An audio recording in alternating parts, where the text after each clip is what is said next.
Welcome to a couple of monkeys. So last weekend, I went ahead and finished up the installation of a couple of bunk beds at my sister's house. This was a unique project with certain set of constraints we have never dealt with before. My sister commissioned me and my wife to go ahead and design a bunk bed that would hang from the ceiling and fit the two mattresses that she already had. So we went to our drawing board and designed the bed frame to match the mattress size. So initially I had designed this so that it would be able to fold up onto the wall, very similar to a Murphy bed. So I took the thickness of the mattress and I made a small storage cubby. This storage cubby would be connected to the bed frame with a set of hinges, and the bed frame would have ability to fold up into the wall. Now I finished up making the cut list for all the boards that I needed to cut. I wanted the joinery on the bed frame to be very strong, so I went ahead and used rabbets in order to connect the boards together. Then we went ahead and added hinges and corner supports to the drawing. Then I went ahead and finished making the plans for this cut list. If anybody is interested in doing a similar project, these plans can be made available on our Etsy store. Go ahead and comment down below if you're interested in these plans. At the beginning of year 2021, the wood prices skyrocketed. Fortunately, we had some cherry on hand. This cherry lumber was rough cut, so we had to join at least one face and one edge before cutting it to length. We recently got a joiner, which made this process a lot easier. We also made use of the helping hand that we made in the last video. Once two sides of all of the boards were joined, I went ahead and sent them through the planer.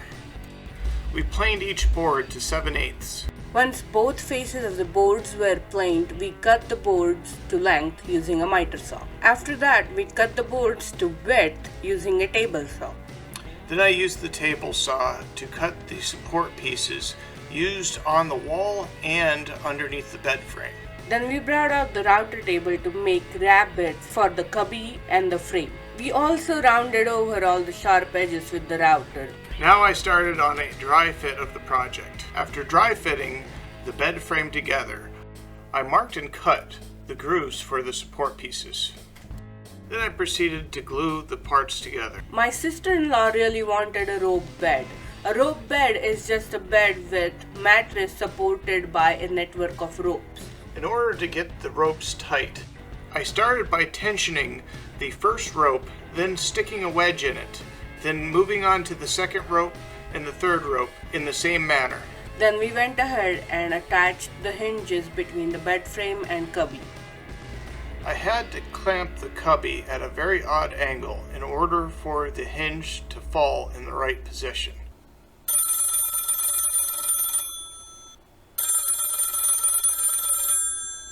Hello, Bunky's Woodworking. Hello, Bunky's Woodworking. We must have had a miscommunication somewhere along the way here. When I said I wanted the bed to rise up, I meant rise up to the ceiling, not rise up to the wall. Do you think there's anything we can do about that? Definitely. We'll give it our best shot. So there was a big misunderstanding between me and my sister on how the mechanism was going to work. I had assumed it was going to fold up to the wall, and she had the idea that it was going to pull up to the ceiling. So I had to make some big changes. So we went back to the drawing board. We had to remove the hinges entirely. The bottom bed needed to clear a certain height in order to fit over top of a dresser, so I used that height in order to set the measurement. We also had a set distance from the bottom bed to the top bed. I used the height of the ceiling and the bunk beds in order to set the rope heights. Now I went ahead and drew up the walls and added circles representing eye hooks where ropes will be going. We added a rail alongside the wall so the beds have a guide to go up and down without banging against the wall. Then we added lines representing ropes in order to complete the drawing for final approval. My sister seemed really excited about the new drawing, so down to the workshop I went. Had to remove the hinges. I made grooves with the router so the ropes would fit. This also allowed for the cubby and the bed frame to fit plumbly together. I pre-drill and dry fit the cubby to the bed frame. So we decided to hang the bed from the ceiling with 4 heavy-duty swing hangers. Instead of attaching these swing hangers directly to the bed frame, we thought of adding a little bit more meat to the wood. So we cut off some triangles as a base plate for the swing hangers. Now I went ahead and glued the triangles to the bed frame.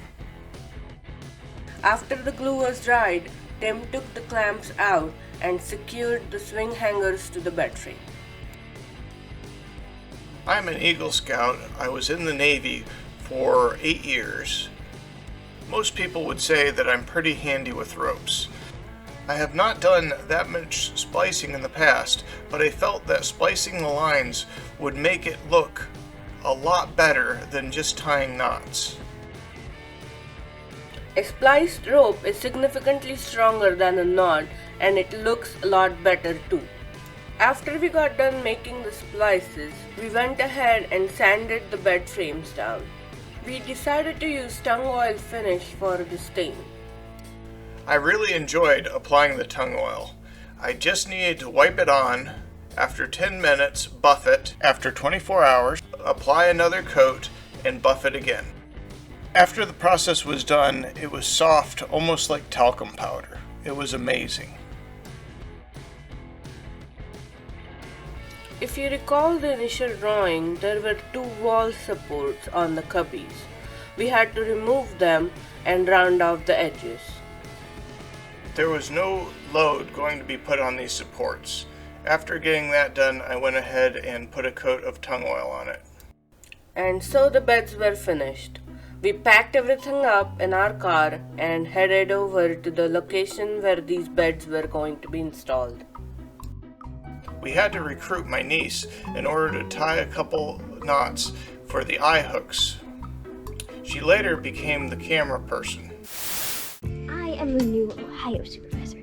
Because Bunky Cat could not come, I am the new supervisor for today. So, let's just cut to the chase. Just subscribe. I'll be back in a moment. Catnap. We located the beams on the ceiling and started marking the locations for the eye hooks. Then I went ahead and drilled the holes and installed the eye hooks. On the eye hook, we had tied a single block eye becket. We started feeding the ropes from the bottom bunk to the blocks. We used the block to raise and lower the bottom bunk. We used eye becket to hang the top bunk to the ceiling. We also installed a 5th eye hook so that all the ropes can come to a central point. Now that we have all of the lines through the eye hook, we place the bed on the dresser so we can get the correct height.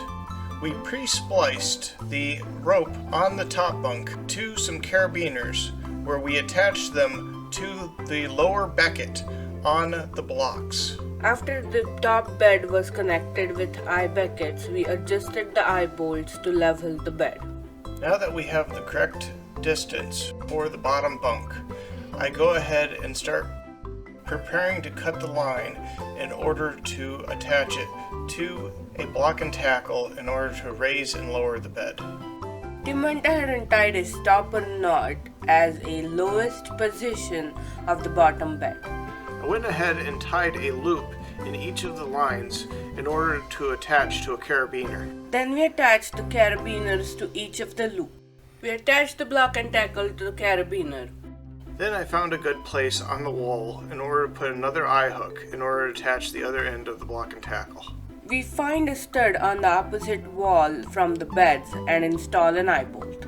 With a temporarily spliced line, I went ahead and attached the block and tackle to the eye bolt. Hello, I am the Bunky Cat, and I am laying here from my couch. I would like to tell everyone that handcrafted walking sticks on our Etsy store are the best. Please check out our Etsy store. The link is in the description below. If you would like to purchase anything, you can use coupon code BUNKIES10 to get 10% off of your entire order. Then we did a quick test of raising and lowering the beds. The beds went up and down as intended, but they had a sway. Hence we had the rail and design to provide additional guidance. I go ahead and start marking a stud so I can start attaching a rail. After getting a single point on the rail, I went ahead and made sure that the rail was level. After installing the first rail, I went ahead and repeated the process on the second. After that, we marked the locations of the rail's bearing blocks on the cubbies. Using a pre-made template, I went ahead and drilled the holes for the block. Then I used M6 bolts and lock washers in order to attach the bearing block to the board.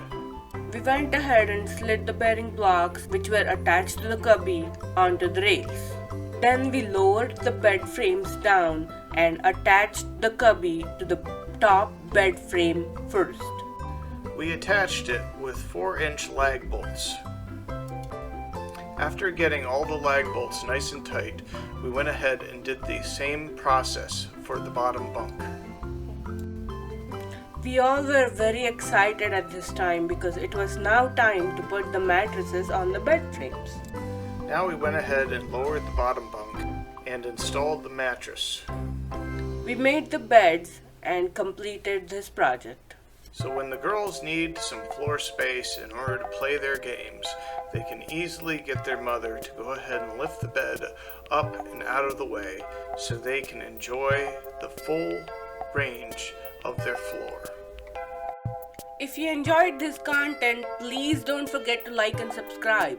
Also, hit the bell icon to get notified when we produce our next content. And now some bloopers.